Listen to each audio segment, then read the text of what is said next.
Hi, and welcome to another episode of Reformed Devotionals Daily, bringing the timeless truths of Scripture into the everyday lives of believers. A fragrance for God alone. Exodus 30, verses 34 to 38. The Lord said to Moses, "Take sweet spices, stacte and onycha and galbanum, sweet spices with pure frankincense, of each shall there be an equal part, and make an incense blended as by the perfumer, seasoned with salt, pure and holy. You shall beat some of it very small, and put part of it before the testimony in the tent of meeting, where I shall meet with you. It shall be most holy for you. And the incense that you shall make according to its composition, you shall not make for yourselves. It shall be for you holy to the Lord. Whoever makes any like it to use as a perfume shall be cut off from his people." Now, if you're human, we know that smell, has a very powerful way to remind us of things. Maybe you've smelt a smell that instantly transported you to a specific memory. Smell is a powerful thing that God has given us. And actually, God knows this. Just as he commanded in the last episode a unique anointing oil for the priest, he now concludes Exodus 30 by detailing a highly specific, closely guarded recipe for incense that was just for him. It is a blend of rare spices and frankincense that was to be beaten, small, salted, and placed right before the Ark of the Covenant, where God promised to meet with Moses. But notice the strict boundary line again he draws in the sand. In the same way as the special anointing oil, this incense, he says, you shall make according to its composition, and you shall not make it for yourselves. This type of incense was exclusively for the Lord. To whip up a batch to make your own living room smell nice was an offense that was so bad that you would be cut off from your people. You'd be exiled out of the land. And it was again this physical reminder daily that the Israelites were people who were to worship God only. This was not for their own consumption.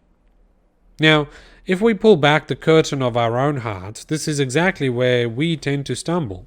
We are wired to be consumers. We are people that, want to walk into a church service and to open our Bibles and subtly shift the focus of what God's doing onto ourselves.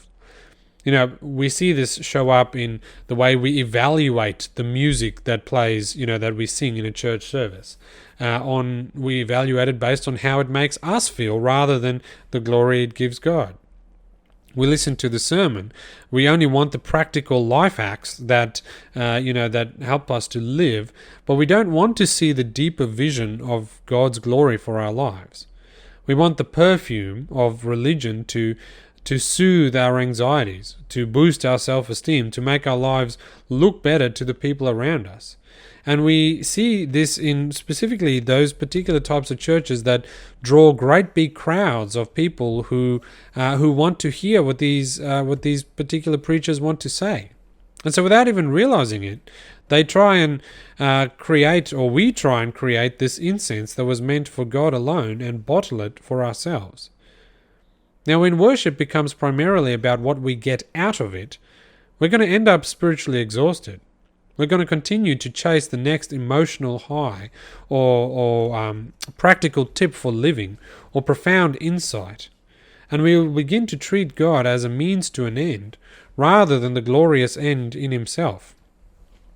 But the good news of the gospel is that God provides the very worship we so often fail to offer.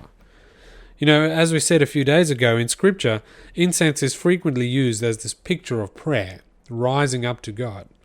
And while our prayer and our worship is regularly tainted by our self-interest, Jesus stands in the way. He is our great high priest. His entire life was a fragrant offering. He was selflessly devoted to the Father.